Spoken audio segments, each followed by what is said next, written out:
Sometimes we have to ask ourselves, what's using my life? Heard a guy give a lecture one time that says, we are today what we were when. And he was talking about the fact that we, to a great extent, behave, think, react because of some previous experience that we've had. One of the things that we know about life is that it is always changing. Sometimes you're up, sometimes you're down. Sometimes things go real well, and sometimes they don't. Sometimes you're happy, and sometimes you're sad. Now that's that thing called life. And when we begin to understand and know that, accepting that reality that we will never ever have things just on an even keel all the time, that you're going to have some ups and you're going to have some downs, but during those down moments, that's where the growth takes place. That's where the work is. See, anybody can feel good when they have their health, their bills are paid, they have happy relationships, business is successful. Anybody could be positive then. Anybody can have a larger vision then. Anybody can have faith under those kinds of circumstances. Am I correct? See, but the real challenge of growth, mentally, emotionally, and spiritually, comes when you get knocked down. Somebody said that adversity introduces a man to himself or a woman. How you handle it, that's where the growth takes place. When I was facing some challenges, I had a guy say something to me, and I suggest this is one of the first things that you want to do when you're facing a challenge. You want to get unstuck. Evaluate where you are. Look at it, assess yourself. Assess yourself and assess the situation. What brought you there? What role did you play? Earl Nightingale had a saying I like. He said, all of us are self-made, but only the successful will admit it. What has brought you to this point? What did you learn from it? Are you learning anything, or are you doing it over and over and over again? Somebody said that insanity is doing the same thing in the same way, expecting a different outcome. Are you going through it, or are you growing through it? Are you bigger and better because of it? Because it's not going to leave you until you grow through it. I was going through a major challenge in my life that was wearing me out, that was using me. Well, you see, your mind is, you know, when you go into a service station to get gas, you don't go in there and just start pumping. When you push the lever up, it clears the previous bill.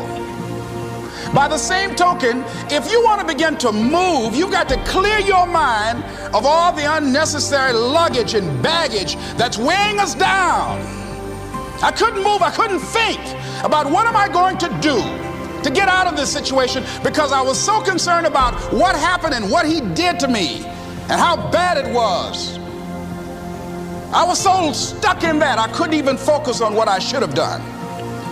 Feeling sorry for myself and angry, and none of that was taking me anywhere.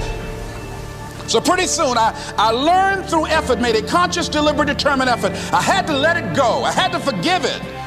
Let it go and begin to focus on developing myself. And I say to you, you're going to have people to do things to you. Things are going to happen to you. And the most important thing to do is to harness your will and let it go and move so you can grow, so you can get on with your life. It doesn't matter about what happens to you. What matters is, what are you going to do about it? All of us have experienced some tragedy, and if we haven't, we will. And you can either let it destroy your life, or you can build upon it. You can permit it to let it hold you down, or you can decide, I'm not going to let that happen to me. I'm bigger than this. Make a declaration to yourself. Declare all out war that you're going to get out of this rut. I don't care how good you are, I don't care how talented you are, I don't care how much you work on yourself. There are some times when things aren't going to go right. They just are not going to go right. There are times when anything that can happen will happen. Murphy's Law will be knocking at your door. Why? I don't know why. That's called life.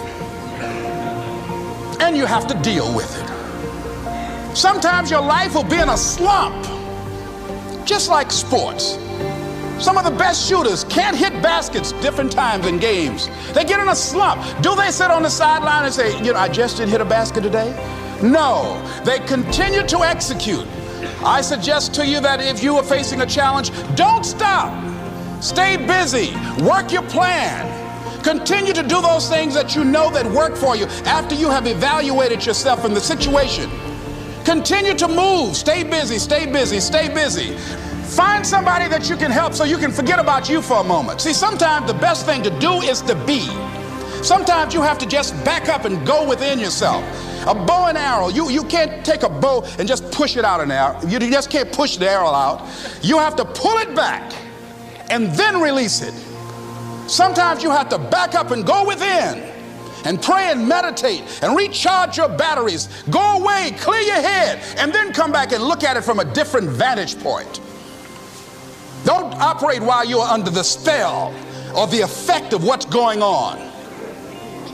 Next thing is that you've got to activate the thinker in you. Don't allow your emotions to control you. We are emotional, but you want to begin to discipline your emotion. If you don't discipline and contain your emotions, they will use you. Your mind goes on automatic, just like a God. You know, I loved reading the book called As a Man Thinketh by James Allen. He uses the analogy of the mind being like a garden. You know, weeds don't have to have any encouragement to grow.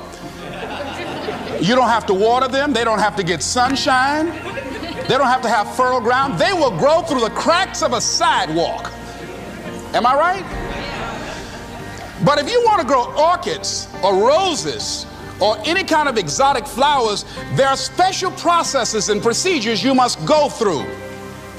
Well, by the same token, you don't have to force yourself or motivate yourself to think negatively, to be depressed, to hate somebody, to want revenge, to want to get back at somebody, to beat yourself up over the head, to feel loaded with guilt. You don't have to make any effort to do that. Your mind is on automatic. It will do that by itself.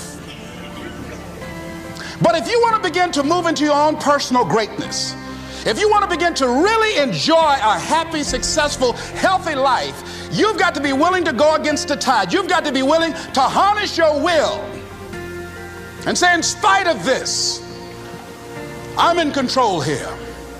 I'm not going to let this get me down. I'm not going to let this destroy me.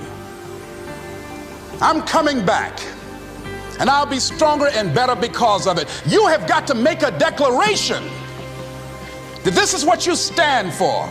You're standing up for your dreams. You're standing up for peace of mind. You're standing up for health. You want it, and you're going to go all out to have it. It's not going to be easy. When you want to change, it's not easy. If it were in fact easy, everybody would do it.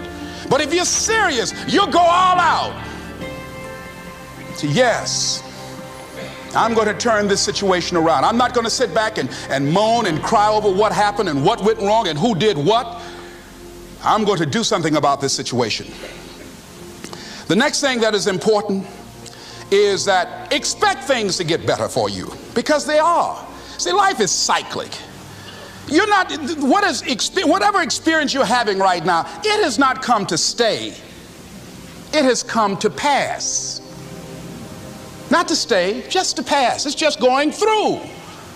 The biggest challenge is to know what's happening. This is a part of this thing we call life. This too shall pass. And maintaining perspective, putting it in perspective. The other thing is take full responsibility for your life. Accept where you are and the responsibility that you're going to take yourself where you want to go. Someone said we have two primary choices in life. We can either accept conditions as they exist, or we can take the responsibility to change them. See, a lot of people want to exempt themselves from taking responsibility. All they want to do is talk about the problem. Every time you see them, they'll tell you their story over and over and over and over again. No. You want to take responsibility for your life. I got me here, I can get me out of this. And I'm getting out. I'm not going to be a volunteer victim. George Bernard Shaw said there are two kinds of people in life. You know, he said those that make things happen, those that watch things happen, and those that don't know what happened.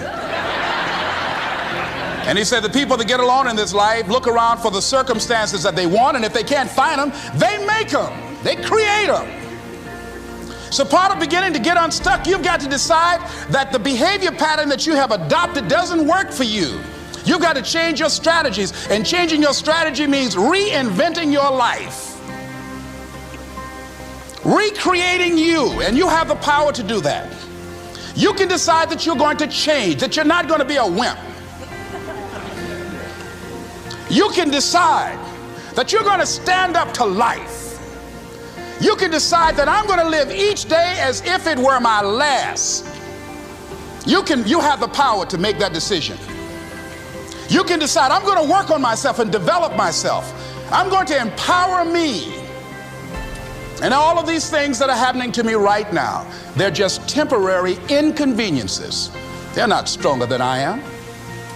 I'm in charge here.